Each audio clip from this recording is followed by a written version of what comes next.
There's a run in the trench, Ruger 2245, totally stock.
That's a fun course of fire.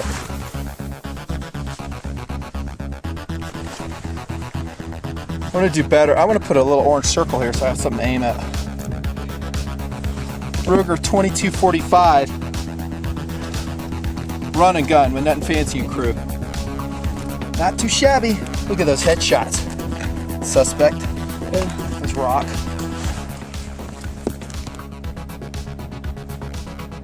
Time to talk 22s here in the Nutnfancy project. Hello world. Hey TMPers, this is Nutnfancy running the Nutnfancy project.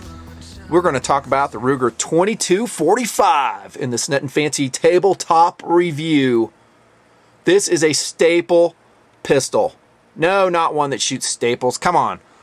A staple in that it is foundational to the rest of your guns, in my opinion. I said this to hundreds, if not thousands of people I've met over the years. When we start talking handguns, I say, well, okay, what type of gun do you have? You know, there's all kinds of different roads we can go down. Defensive handguns, calibers, carry styles, philosophies of use, all the things you see me hit in my vids. But inevitably, I'll go down the road because I want to see if they're practicing to get good with their guns. And I say, do you have a 22 pistol? I am shocked at the amount of people that say, nope, I don't. And I'm like, what? You don't have a 22 pistol? And I'm not talking like a little tiny one, a carry one. I'm talking like a full-size 22 pistol like the Ruger Mark III 2245, which will be the basis of this review. I'll hit a variation here in a second. It should be foundational to you as a handgunner to have a gun like this in the inventory, especially, death by talking points, when we talk about value. Oh, dudes, value on this gun is very high, depending on the model you get, but a base model, very affordable. As such, it should be part of your inventory. Let's jump right in the talking points. Speak of the devil. Philosophy of use, therefore, in my opinion, first and foremost, is a training pistol. It's one where you're going to practice your marksmanship skill with. The Ruger Mark III 2245 is ideal for that. I have to apologize, too. I should have done this review like 2 years ago. I've been doing the Nutnfancy project for over 2 years now. This gun has been on my mind every month. Every month it comes by, I got to do my 2245 review. Well, there's a couple reasons I kind of waited on it. One is I wanted to get this model in. This is a Mark III Hunter model, and I wanted to test it before I did the review. And also I've been really busy with other stuff, as you know. But that being said, in the Nutnfancy project, you have seen a lot of shooting already with the Ruger 2245. You know, I can't remember if I rolled that one on camera or this one yet. I know you've seen this one though, the Chief AJ, wearing a scope. I'll talk about that in the accuracy TP. This gun you've seen a lot, and it is a Mark II 2245, circa 1994 thereabout. We've had trained my kids on this one. And that's the first POU I think you should designate for this, both for yourself as a handgunner and perhaps for your lady in your life or your kids. Reference my series, Children of the Gun, Gun Safety, right there. And I talk about it. This is a great training pistol when they're big enough to shoot it. Because it is full size, because it has some weight and mass to it, recoil is negligible. I mean, there's hardly any recoil. It's a very unintimidating gun to learn how to shoot with. There's very little blast. It's very little noise when you're shooting your 22-45. All those things are excellent attributes for the new handgunner, for someone who's just getting turned on to the sport. You know, don't turn them on to a 357, a 44, even a 9mm. It's too much for a lot of ladies out there and a lot of kids. It's too much. And never mind the expense. This gets in the other side of the whole thing. Yeah, the video's going to go long. Sorry, if you don't like it, click somewhere else. See ya. But what I was going to say is the expense of shooting your Centerfire pistols is immense. Okay, if you hand load, rock and roll, man. More power to you. But if you don't have all the setup for that, you don't have the time to do it, maybe you need to be shooting rimfire. Like I said, this is not the only option, but it is an outstanding option. And it's actually been an option in the Nutnfancy family for coming up on, I don't know, 20 years, approaching that time frame when we've had this type of gun in here. POU, man, training pistol. How about just recreational? If you get out and shoot a 22-45, you're on the bullet train to fun. Good times. I never understand why people say, well, I don't really have I don't have fun shooting rimfire. It's just not cool enough for me. Not cool enough for you? How about the ammo bill? Does that $200 ammo bill when you shoot your Centerfire pistol, is that cool enough for you? I mean, I can go out here with this gun, shoot a 500 rounds of ammo, and I don't feel guilty. We did that just the other day on both these guns. We put like a brick of ammo between the two. Shot the crap out of them. It's just fun. It's recreational. Maybe another POU collectability. You'd like to collect the 22-45. I don't hear a lot of guys doing that, or gals for that matter, but I guess it's a viable thing. For me, it's mostly recreation and training. Yeah, it's 22, so I would not recommend it for a primary defensive option. Also, this gun came out back in the 90s, and it was hailed as a training aid for the 1911. Let me address that right now. In other words, they're saying, well, this is a perfect trainer for the 1911. It has a 1911 grip angle, hence the name 22-45, meaning it inherits the 45 1911 style of grip angle, which I love, and this is why I prefer it over the regular Mark III Ruger pistol. Get that out of the way too. However, with the advent of conversion kits like my previously reviewed Kimber 22 conversion, there's the annotation right there. What was it? Little holes, big fun, something like that. That's a great conversion. It will go on top of your 1911. I say that this is probably an inferior training tool for a 1911. If that's what you're buying it for, I think you have better options out there. Excuse me. Maybe that Kimber conversion, Tactical Solutions makes a very good conversion system as well, albeit very expensive. Go for those though. And as we've shown in the project already, they're very reliable, they're very accurate, they're simple to throw on your 1911, and you're off to the races. There is something to be said, however, of having a dedicated 22 pistol. You don't have to fool around with, it's always ready to go. So 1911 training aside, I do like, and I'll talk about this in Ergos here in a little bit, I do like the setup on the 22-45. Fast to shoot, it's fun to shoot, and if you don't believe me, go grab one or go borrow one and set up a little run and gun course like you see in the Nutnfancy project. If you can't make that happen, just go to your local indoor range and have some competitions at various ranges. Timed competitions with your shooting buddies, and you'll see exactly what I'm talking about. Okay, the models I have on the table may not suit you, so for that reason, I'm going to jump into the 2010 Ruger catalog, going over the 22-45 lineup as it stands now. First up, the base models. I think they're called the bull barrels.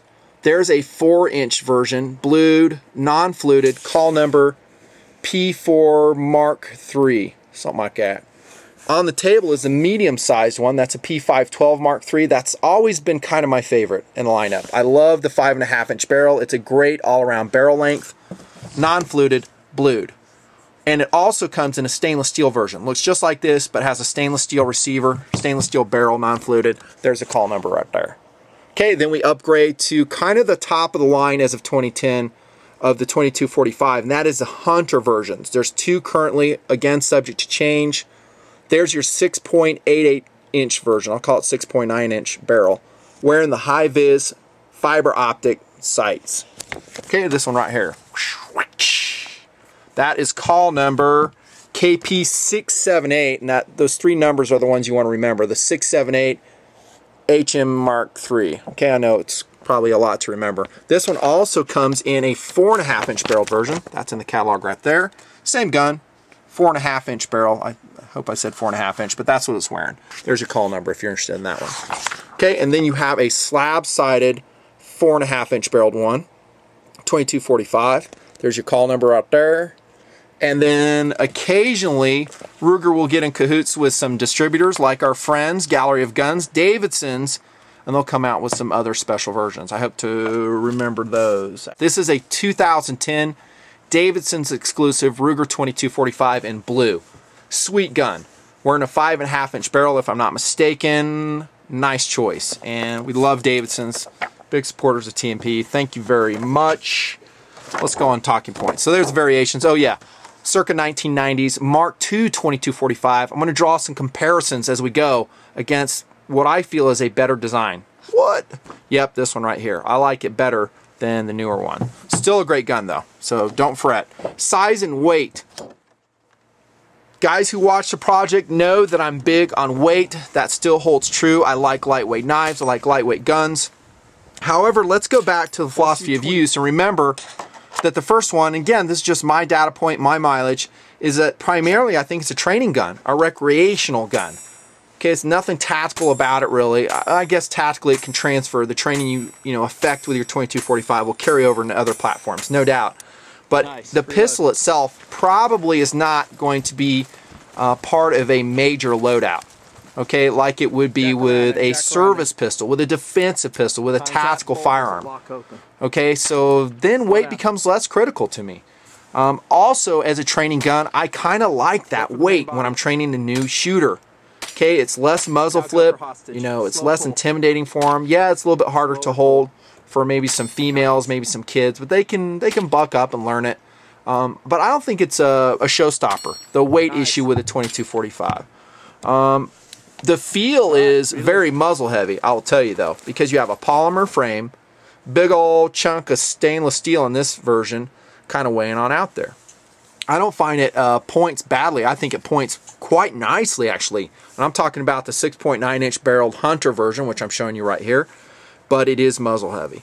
Okay, again, maybe going back to the 1911 training thing, I don't think the weight approximates that of a fully loaded 45 caliber 1911 that great. I think there's other ways to train that, maybe the 22 or the 22 conversions like I mentioned previously.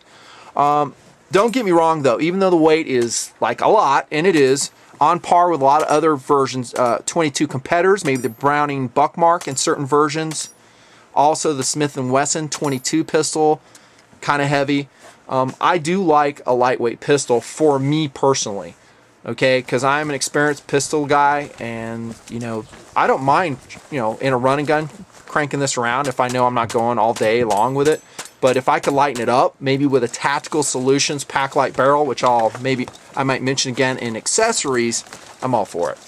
But out of the box, 34 ounce 22 pistol in the POUs we talked about, it's right on target. No pun intended. On to firepower. That's probably a misnomer when we're talking about 22 pistols. I've said that before. When we're talking about firepower, we're just talking about rounds count. Let me first tell you that the magazine that comes with the Ruger 2245 is outstanding. It really is. It is excellent. I've used this magazine for, like I've said, I'd have to say it, not quite 20 years. I guess it's around more like 16, 17 years. And it's been excellent. I've never had a failure of the magazine. By the way, it holds 10 rounds, which is pretty much the standard in 22 pistols. The only variance I saw of that was, again, back in the 90s, the excellent and sadly discontinued Smith & Wesson 422 pistol, which held 12 rounds. Wish they bring that back. But 10 rounds, it's more than sufficient. So that's about all I have to say about firepower. It's a 10-round magazine. I've never seen any options to hold more, nor in this POU do I think it's necessary. Okay, it's a training recreational gun. Firepower, schmeyer power, who cares? Accuracy. I told you guys, I've been shooting this gun a long time. In the project, you've seen us shooting it. Do you remember when Tactical Doodle, my son, went out with the Chief AJ 2245 and we're doing the long range pistol engagements on that abandoned stove out in the desert? That was a rush. Man, that thing just connected big time. You can do long range with your 2245. I've done it for years. It's really fun. If you can deal with the TOF issues of the 22 cartridge, that it's time of flight. Wait, tink. That's what I'm talking about. You'll dig it too. Lots of shooting though, so I have lots to say about the accuracy and lots of data points to draw from. First up, I just recently shot it, and that's why the scope is riding on the Mark II 2245. Because I don't think I'm that great of a shooter from 25 yards, and that's where I'm going to start out, specifically 21 yards. So I slammed on this, I think it's the Beeman 2.5 power pistol scope, very affordable. I've had it probably, I don't know, 8 years or so. Mounted on the rail there. It works great, and this is what I came out with. This is actually 15 yards, sorry. I have another 21 yard here I'll show you in a second. That's pretty much on par with what I think you can expect. Actually, that's on par with what you can expect in the hands of a good shooter at 25 yards. And I know there's a lot of dialed in 2245 users that are going to show up and say, dude, that sucks. I could have made one hole. Sorry, that's just how I was shooting that day. And I totally agree with you. I don't think that's that impressive. And actually, yeah, that was a Chief AJ. And then I shot this one, the 2245 Hunter model, open sights, like that.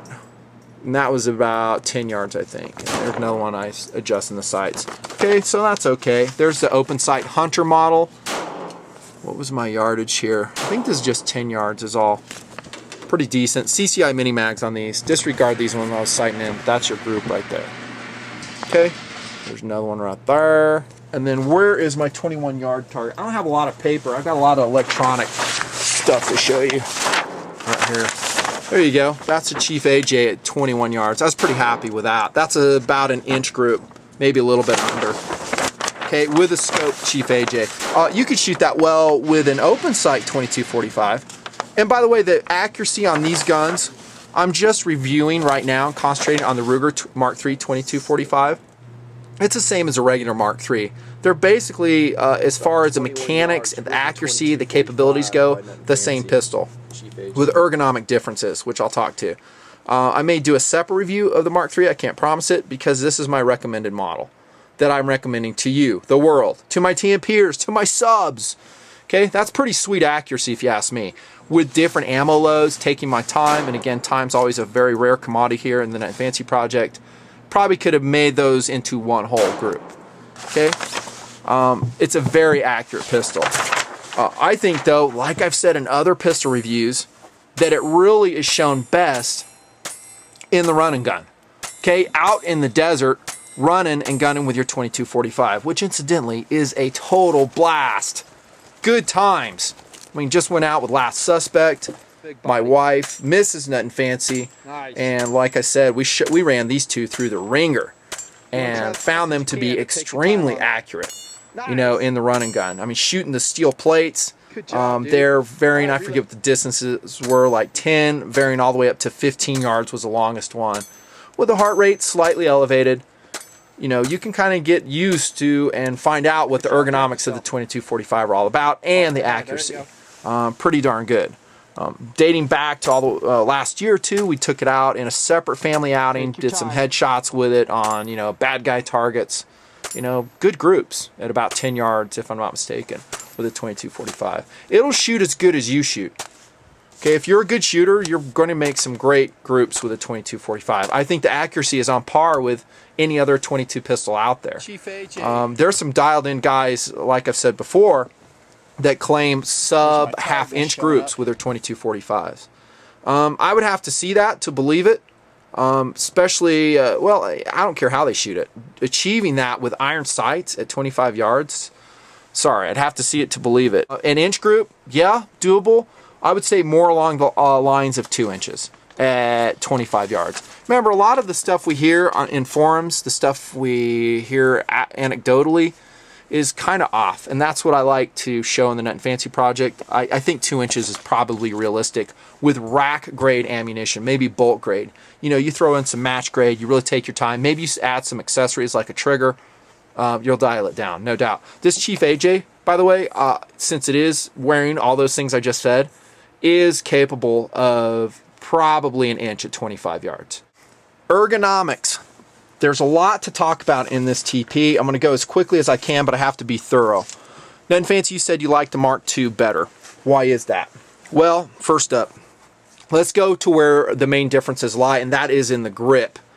Okay, notice that the grip in the Mark III is different. They textured it like side panels of a 1911, no doubt. They changed the front and back, stippling. It didn't have any in the Mark II at all. And more importantly, they changed the width of the grip. They made it more narrow in the Mark III. I think that is a very bad thing when we're talking about the grip. Not that the grip on the Mark III is that bad, but to me and to a lot of other 2245 owners, it's just too narrow. This, the width here is fine, but when you're talking about this, it kind of sucks. Okay, there's ways we can mitigate that. Oh, well, I was thinking about something. I'll tell you here in a second. There's ways we can mitigate it.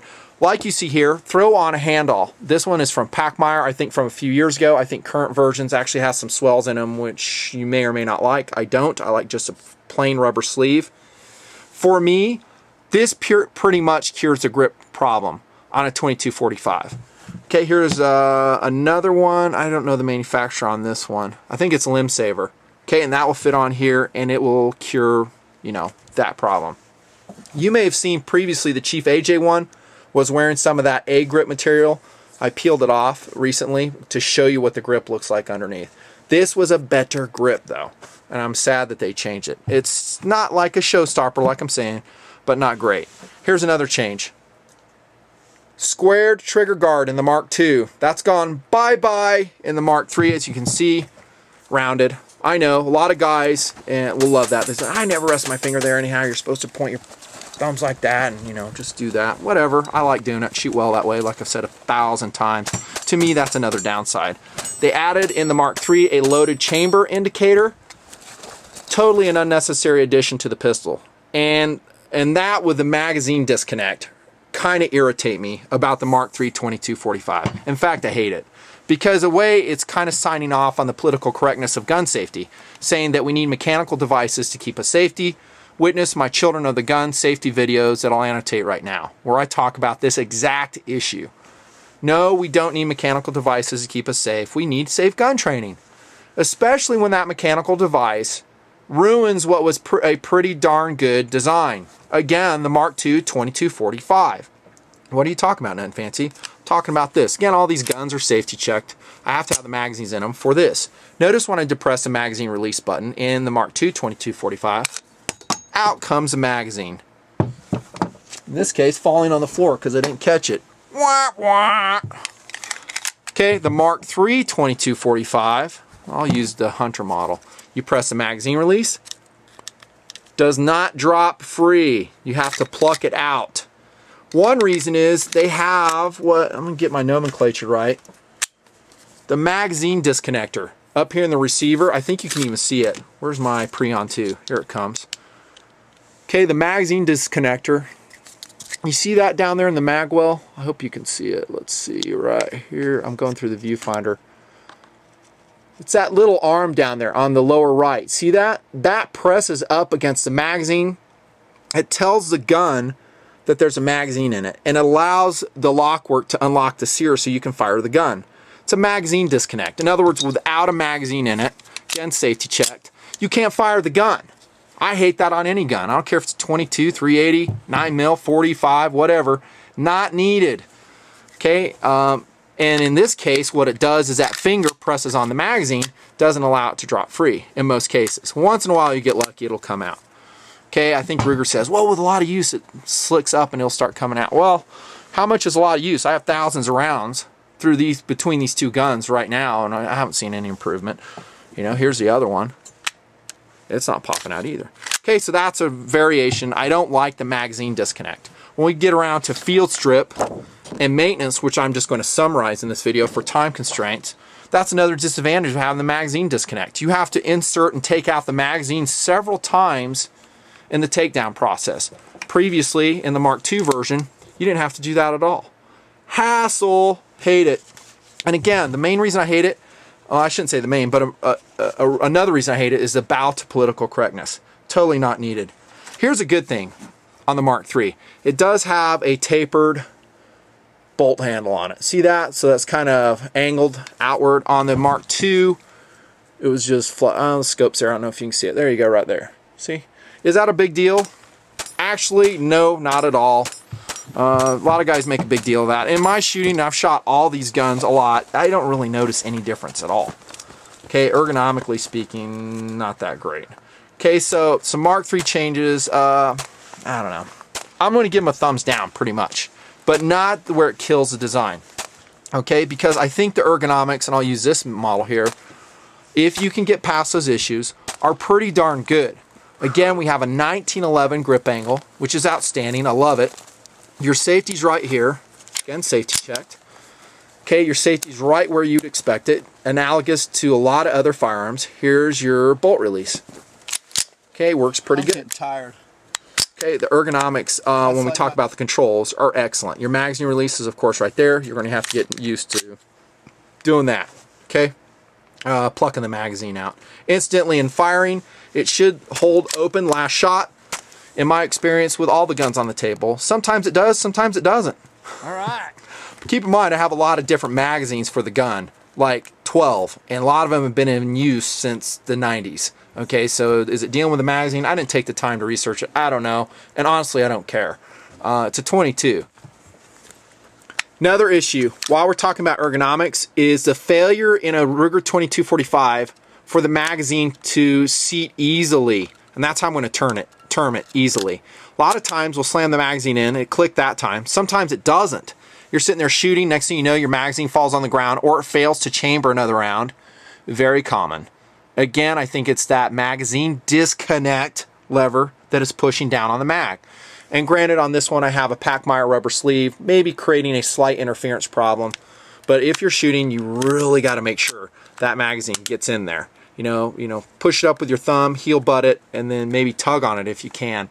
If not, you're probably going to experience what I just said. And no, it's not just because of the Pachmeyer sleeve, because in this 678 6.9 inch Hunter model, also experienced it. Okay, you got to make sure. Again, the culprit is that magazine disconnector up there pushing on the magazine. Okay, and then also what I did on this particular model, with the authorization of the owner, thank you very much, is I actually filed off a little bit of the polymer frame because I saw on some magazines it was creating an interference problem, and it seems to help it. I will say the magazine insertion and extraction, not as sure as the old Mark II 2245. And yes, Ruger, if you watch this video, please change it back. How's the trigger? I will say the trigger's pretty decent on the 2245, and if you're a standard recreational shooter, I don't think you need to change anything about it. You know, I've been shooting this middle model here for the last year and a half, I forget, evaluating the trigger, because out of the box, you know, dry firing it, I was like, oh, this trigger kind of sucks. I'm not too impressed with it, but I'll tell you what, it's accurate enough. In fact, I achieved pretty much the same levels of accuracy on this 512 bull barrel blued version as I did my 512 Chief AJ version, which is pretty good accuracy out of run and gun and just the drills I did. Pretty decent. Now, if you are beyond a standard recreational shooter and you really get into your Ruger pistols like I do, I recommend you do something with the trigger. Specifically, jumping ahead to accessories, I recommend that when you get money, you slam on a Volquartsen trigger on it. A whole Volquartsen accuracy kit, as they call it. It'll include the trigger, the sear, springs, and you're going to get a trigger like I have on the Chief AJ. Outstanding! Everybody who shoots Chief AJ wants to buy it. Everybody. Hey, dude, you want to sell this? No, I don't want to sell it. I'm keeping it forever. It's a hand-me-down gun to my kids. But that makes your gun more shootable, more special. However, to be realistic, it is not necessary to achieve high levels of accuracy. I'm pretty much talking about enjoyability. Okay?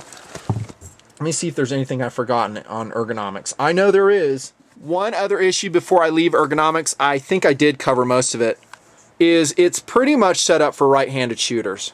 So lefties, so sorry, all the controls are on the left side and you can't swap them over. That sucks. Subject to change, maybe Ruger will come out with a left-handed version. Why don't they do it now, Nutnfancy? I think it has to do with sales. I think left-handed versions just don't sell that much, and they're out to make money, and that's all okay, but that's why you don't see it. Okay, so that's pretty much ergonomics right there. And then we go on to the dreaded field strip and maintenance on the 2245. Disassembly, reassembly of the Ruger 2245. Wish me luck. Go something like this. Safe direction, cock the gun. Okay, and this is where I hate the magazine disconnect. You have to have the magazine in there to do this. Safe direction, we've double checked it. Pull the trigger. The hammer has to be uncocked for you to perform the following step. Magazine comes out. This is the takedown latch right here. Mainspring bolt stop pin housing. Get your little Swiss Army knife. Just lift that up like so. Pivot that out, and out comes the bolt stop pin. Sometimes that's really firm in there. You may have to tap it with a mallet. Okay, next portion, we put the magazine in. Now we have to get the hammer in a horizontal position like that.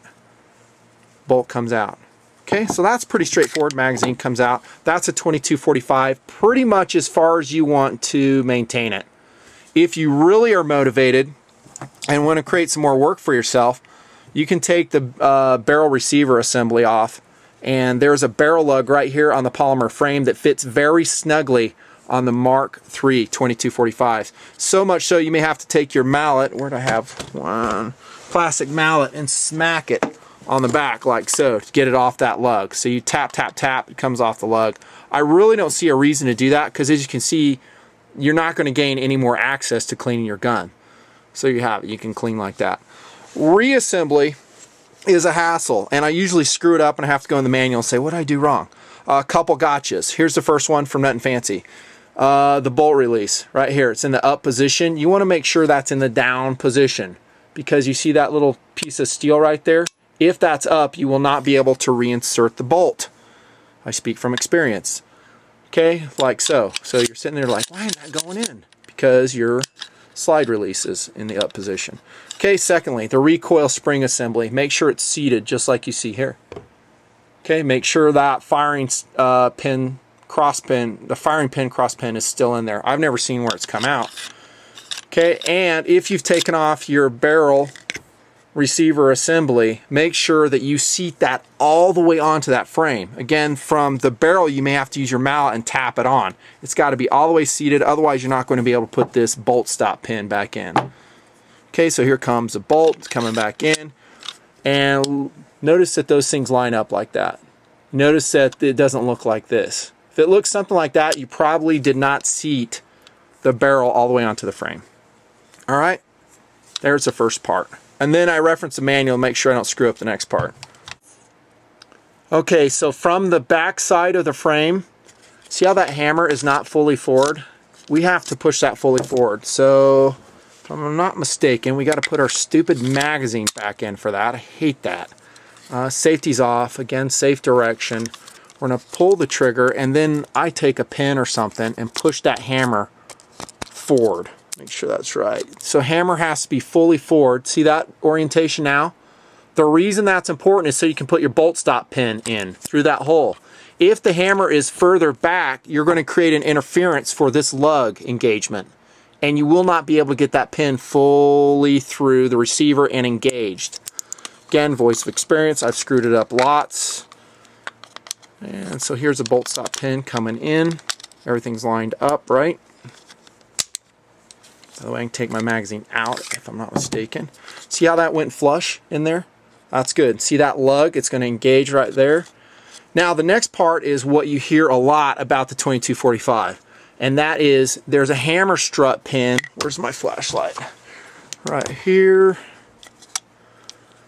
See it right there? That little pin has to engage into this mainspring cup right here. I had it too bright. See that little indentation right there? The way I do this, again, it's going to be tricky on camera, is I'm going to kind of orient it so that hammer strut is straight up. and I'm going to kind of try to play it into that cup. You'll know it's there when you feel tension. And by the way, that lever should be up, not down, like so. And it's self-critiquing if you didn't get it right, because you cannot retract the bolt all the way. Okay, see how that has spring tension right there? That generally means you have it engaged. We'll double check. Okay, so magazine comes back in, safe direction. Yep, I got it. I got lucky. Okay, that's reassembly of the 2245. That's the field strip of the 2245.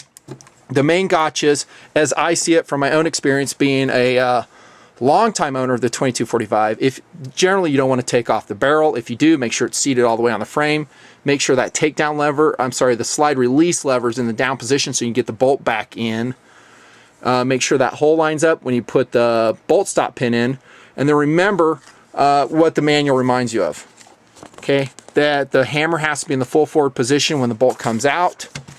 And make sure I'm telling you right. And in a full forward position when you put the bolt stop back in. Whew. Is it easy? Nope, it's not easy. I'd be lying if I said it was. It is a hassle. The good news is this. The 2245 generally doesn't need to be taken down very often. I do it about, I don't know, every few thousand rounds or so. I'll take it down to the level I just showed you. Get inside the receiver, scrub all the fouling off, lubricate it, and I really didn't show you how to do that. I just, some CLP, maybe some Kel-tec lubrication on the bolt, the recoil assembly and stuff like that. It doesn't need a lot, and then you're good to go. But I wouldn't let that be daunting to you, because if guys say, well, that's such a pain in the butt, I just showed you on the camera. It's not that big of a deal, as long as you remember those things. And also the other gotcha is a hammer strut spring. Make sure it goes in the cup there. You'll have that spring pressure. All right, there's field strip maintenance. Accessories and versatility, Ruger 2245. First up, that Hunter model, the 678 you're looking at right here, comes with this right here. Okay, an optics base. Funny thing was, back in the 90s with the Mark II, that was never even heard of. They didn't know what it was. And so Chief AJ installed one on for me, and that was pretty groundbreaking back then, because then you could put an optic on it. And I'll tell you, it's fun shooting a pistol with an optic like this. Maybe not a scope, but a red dot certainly. And most of the 2245s and Mark III versions are drilled into tapped for that scope base, I think. And it's included right here. And it'd be fun to throw on a red dot with that as well. Scopes and red dots are fun. However, if you're going to use your 2245 primarily for training and practice, you probably just want to stick with iron sights, just like so. And actually the factory iron sights, like on this 512 bull barrel blued version, are pretty decent. They lack contrast, but you can easily fix that, just like this on the Mark II 2245. I put that white paint on that rear sight, and the red was done by Chief AJ. You could do both of those readily with some, I don't know, model paint. That's all you need. I like the sight. It's decent enough. By the way, fully adjustable, windage and elevation. That's a big plus. I think I mentioned that, maybe not. On this 678 6.9 inch Hunter model, like I previously mentioned, I do not dig the high-vis V rear sight. I think it lacks precision. I don't think you gain that much in speed either. For me, none. Your mileage may vary.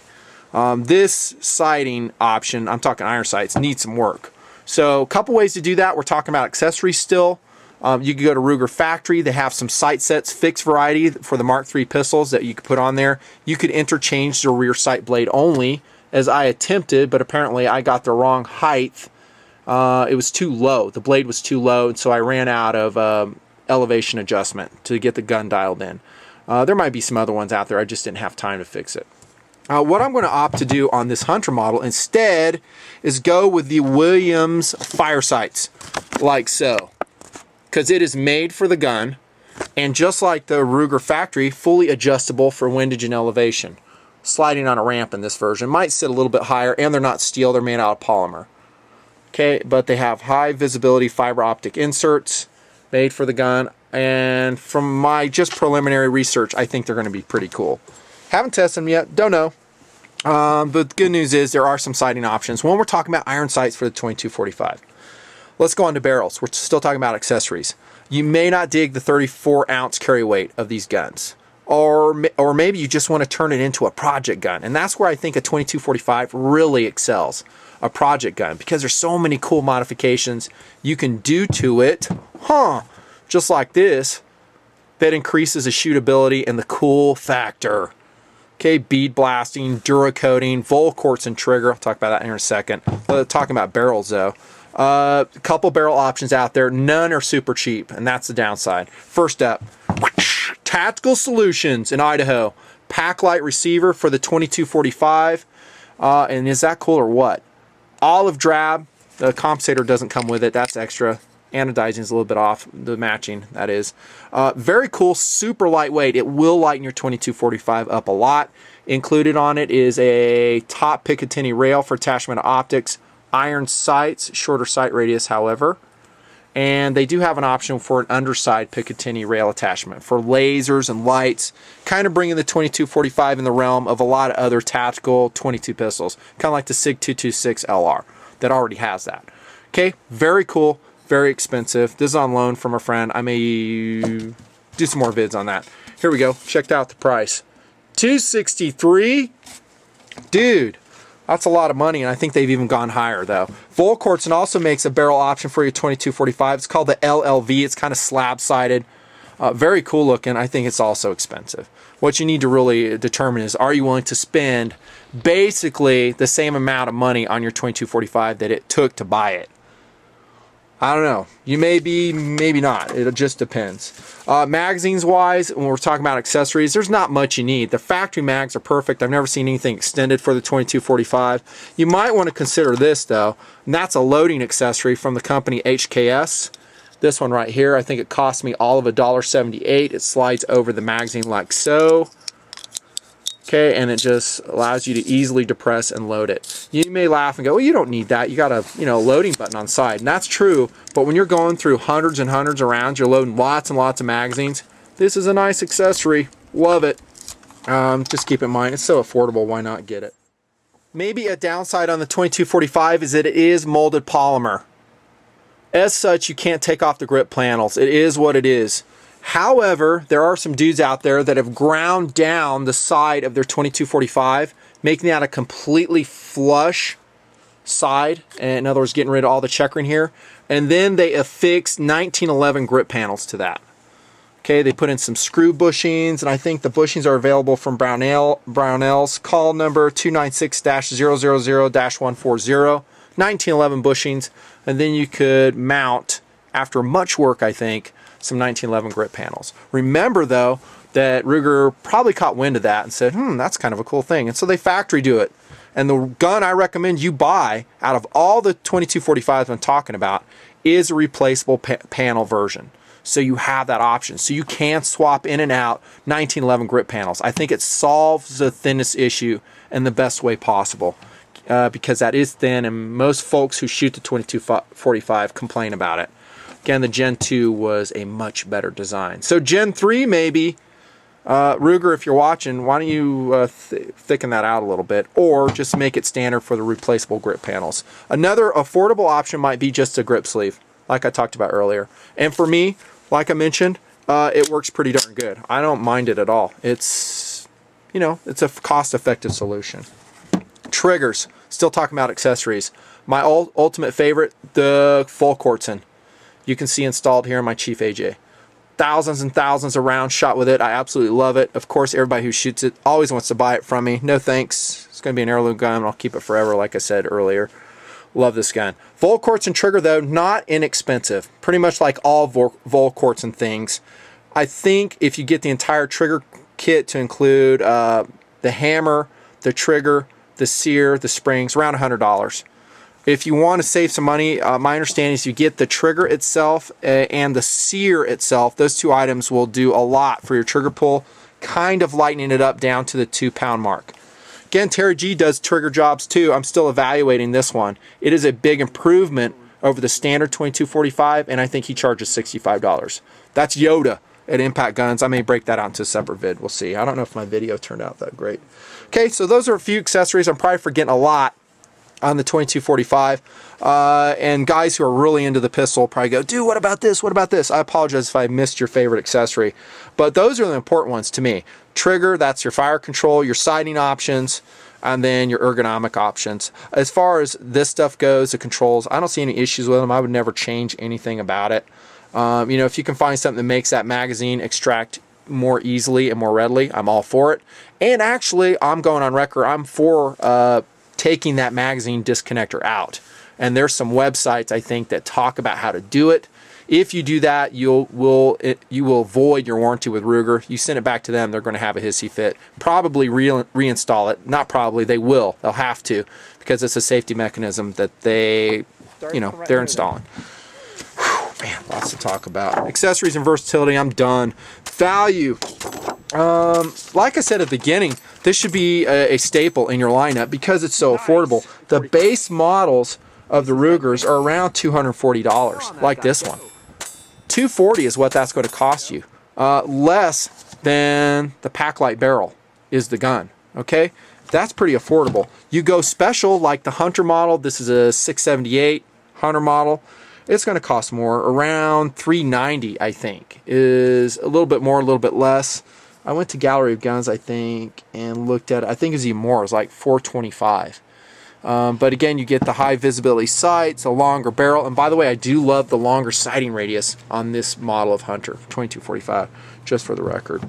I think value is extremely high, and that'll dovetail right into the next talking point, durability and reliability. The guns will last you forever. You know, pretty much. I mean, look at this one. We've had it since '92, thousands and thousands of rounds. The only issue we've had, and I'm glad I remember this is important, is I bent the trigger bar in it with an aggressive reload. We actually did it running and gunning the other day. The magazine was inserted like so, and a round came loose, so my son slammed the magazine in with a round loose, and the trigger bar inside, let me get the diagram from the manual if I can, was bent. We couldn't pull the trigger, it wouldn't go off, and this right here even highlighted it. See that? Part number 39, so it just had a bend in it. Easily fixed, just took the gun apart, straightened it out. Terry G and I did it up there at Impact Guns, and it's back to normal. So be careful of that. And speaking of magazines and rounds orientation, I got to put one in to show you. Make sure with your 2245 magazines that the tip of the round looks like so.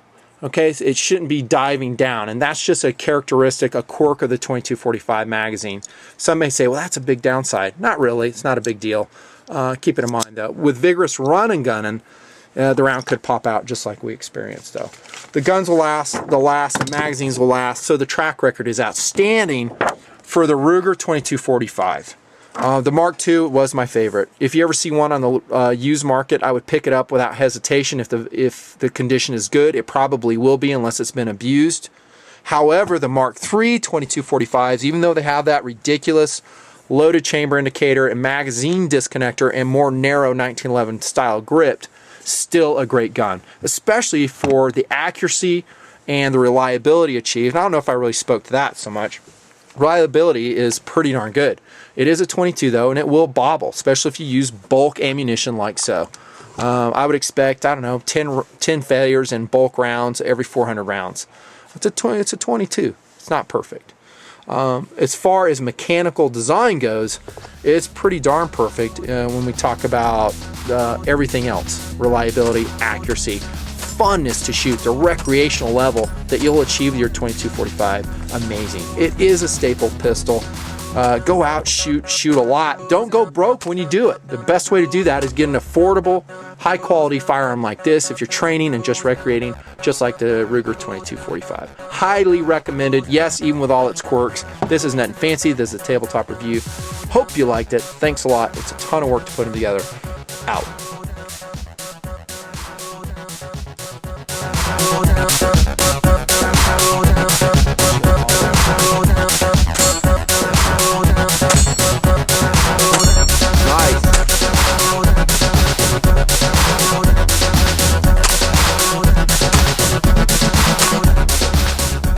I'll take it, suspect. What do you think? Pretty good.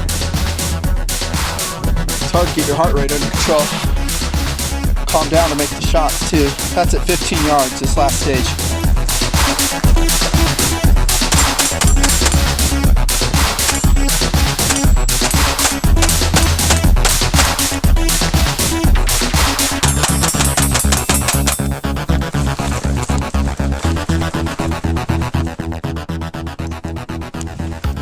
All work and Ain't no play makes Jack a dull boy. This is work today, man. It's fun.